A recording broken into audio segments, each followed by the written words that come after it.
Temporomandibular joint disorder, symptoms, causes, and treatments. Temporomandibular joint disorder, TMJ, is a mouthful, and ironically it's located right near the mouth. This particular joint is on the jawbone which connects to the skull. Every person has one on each side of their jaw. For people who suffer from temporomandibular joint disorder, it causes pain on both sides of their mouth and is usually due to genetics, arthritis, or some sort of jaw injury, says Mayo Clinic. TMJ disorders aren't something we hear about all that often, but it's actually quite common, especially for people who tend to clench or grind their teeth. Here's a look at everything you need to know about temporomandibular joint disorder. 1. What is it? As we previously mentioned, the temporomandibular joint is located on the side of the jaw. We each have one on each side of the jaw. Mayo Clinic describes it as a sliding hinge, connecting your jawbone to your skull. According to the Canadian Dental Association, the TMJ is considered one of the most complex joints in the body. It not only moves forward and backwards, but it can also rotate and move side to side.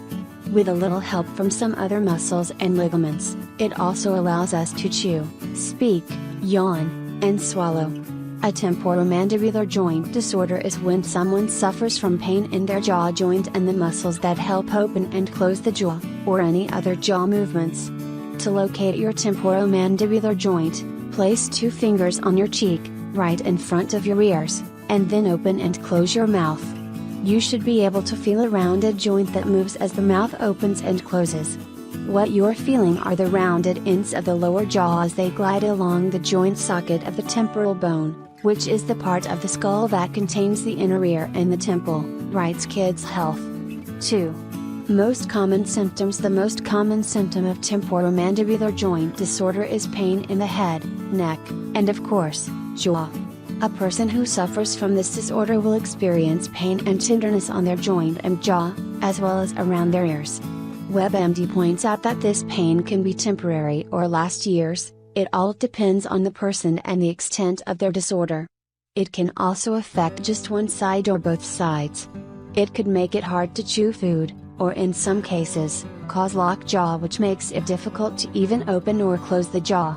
Other symptoms include swelling in the face, a tired feeling in the face, or a sudden dislocation in the bite where the upper and lower teeth no longer line up and fit together properly, making it uncomfortable to close the mouth. You may also have toothaches, headaches, neck aches, dizziness, earaches, hearing problems, upper shoulder pain, and ringing in the ears, tinnitus, writes WebMD. The Mayo Clinic also points out that TMJ disorders can also cause a clicking sound or grating sensation when a person opens and closes their jaw. If you're one of those people who has a clicking sound when they chew, don't fret, lots of people have that who don't have a TMJ disorder. 3. Causes. For the most part, it's unclear what exactly causes temporomandibular joint disorders. While it can be brought on by grinding the teeth or clenching the jaw repeatedly, it's often credited to being caused by some kind of injury to the jaw, joint, or muscles in the head and neck. For example, a person who has suffered a massive blow to the head or whiplash might develop a TMJ disorder as a result. WebMD also lists movement of the soft cushion or disc between the ball and socket of the joint, arthritis in the joint, and stress, which causes someone to tighten their facial and jaw muscles, as well as clench their teeth. Medical News Today points out that there is an argument to be made for lifestyle causes, like people who play instruments. According to the source, violinists have been known to be at a higher risk for developing a TMJ disorder than the average person because they hold their instrument under the jaw and can be quite tense or rigid while they play, which causes repeated stress and strain. 4. Prevention. Many people, even kids, will develop temporomandibular joint disorder when they repeatedly and unconsciously grind their teeth or clench their jaw. It's important to note that this doesn't happen to every person who does this. But for those that do, there are a few ways that it can be prevented. Kids Health explains that kids might start to notice there are particular times when they engage in these behaviors. For example, they might do it when they are stressed while writing a test or when they're angry. If they are able to recognize when it happens, they can be more conscious about stopping them. If these examples are the case, Then teach a child, or an adult for that matter, better ways to handle their stress. They could start getting more exercise or new breathing mechanisms. You could also consult with your dentist for more ideas. 5. How to manage the pain. Not surprisingly, the pain associated with TMJ disorder can be quite uncomfortable and just a plain old nuisance. The Canadian Chiropractic Association offers up some advice on how someone could treat or even reverse some of the pain. For starters, since it affects the jaw and can be irritated when opening and closing the jaw, limit this behavior by eating softer foods. A patient could also try applying ice packs, avoiding extreme jaw movements, learning techniques to relax and reduce stress, and practicing gentle stretching of the jaw to help increase movement, writes the source. You should also refrain from chewing gum, biting fingernails, or chewing your cheeks. The Canadian Chiropractic Association also suggests intraoral myofascial release, which is a technique used by some healthcare professionals like chiropractors to release muscles around the joint. There's also spinal manipulative therapy, soft tissue massage, and a few exercises, which we will get to next, that can help relieve some of the pain. 6. Exercises to help manage pain. The pain associated with TMJ disorders can be quite uncomfortable and awkward because it's surrounded by muscles we need to use all the time. While a mouth guard is a common form of treatment for people with TMJ, Healthline cites a 2010 study published in the Journal of Dental Research which found that exercises could help increase the range of motion in people with disc displacement more than a mouth guard. The American Academy of Family Physicians, AP, and Royal Surrey County Hospital provide some easy exercises that could help relieve any pain associated with a TMJ disorder and increase movement in the jaw. The exercises they have listed are called resisted mouth opening, resisted mouth closing, tongue up, side to side jaw, and forward jaw movement. To find out more about how to perform these exercises, click here. The source notes that none of these exercises should be painful and that if any of them do cause pain, you should consult with your doctor before continuing to do them. 7. When to see a doctor. A temporomandibular joint disorder can be easily managed and doesn't really require much in terms of healthcare assistance. But the Mayo Clinic does advise anyone with persistent pain and tenderness or someone who has trouble opening and closing their jaw, to go seek medical attention either from a doctor, dentist or TMJ specialist. These healthcare professionals will help figure out what is causing the problem and if there are any possible treatments. 8. Common risk factors. We already discussed some of the possible causes for TMJ disorder, but are there any risk factors? For starters, for whatever reason, it affects more women than men and it's more common among people between the ages of 20 and 40.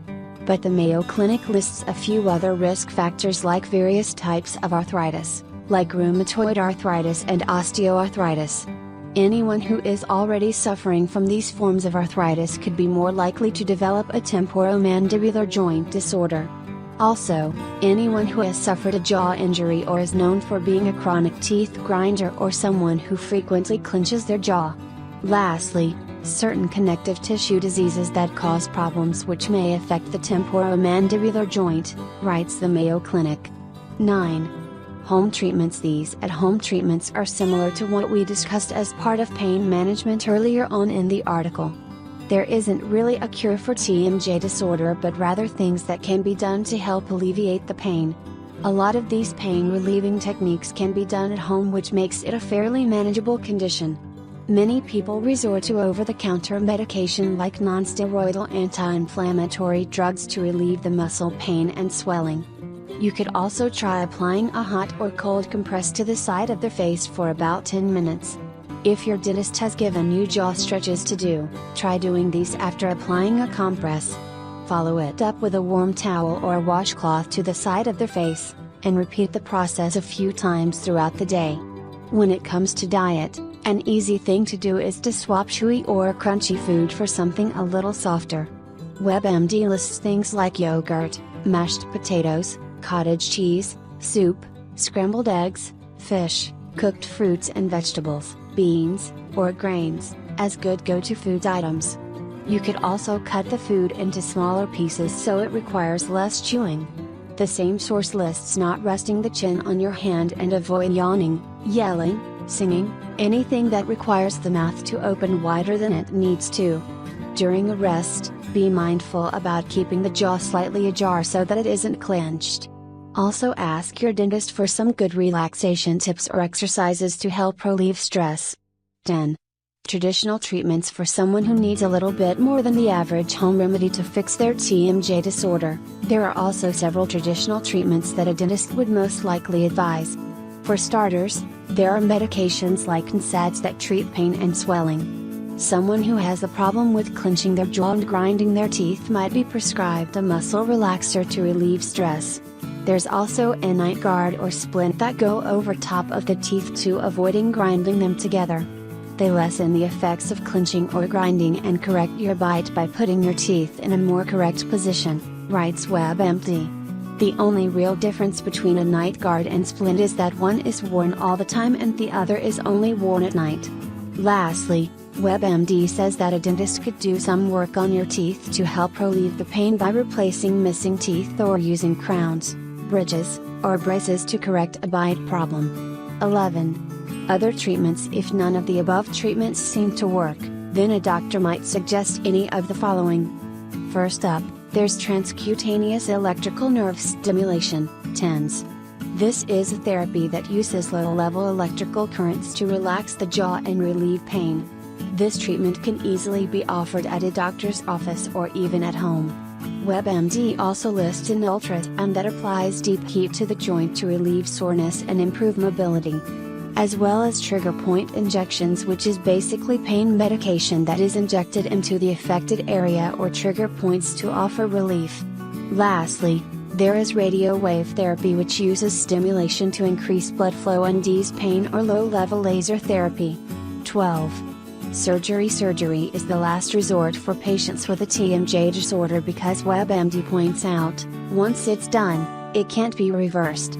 If a dentist is recommending surgery, be sure to seek out a few other opinions, just in case. Let's talk through the 3 different types of surgery available for temporomandibular joint disorder, TMD. First, there's arthrocentesis. WebMD describes it as the most minor of all the surgeries on this list and can be performed by a dentist.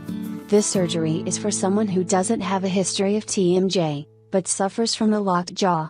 The procedure basically involves a dentist inserting needles into the joint and washing it out. Then he or she will use a tool to get rid of any damaged tissue or help dislodge a disc that may be stuck in the joint, which is what is causing the locked jaw. The second option for surgery is called arthroscopy, which is performed with an arthroscope, which allows a doctor to see inside the joint. After receiving a general anesthesia, the doctor will make a small cut in front of your ear and insert the tool. It'll be hooked up to a video screen, so he can examine your joint and the area around it. He may remove inflamed tissue or realign the disc or joint. While this surgery is viewed as minimally invasive, it will leave a small scar. The last option is open joint surgery, which is only an option for people whose jaw joint is worn down, they have tumors on their joint, or it's scarred and full of bone chips. This surgery is the most invasive with a higher risk of scarring and nerve damage, says WebMD.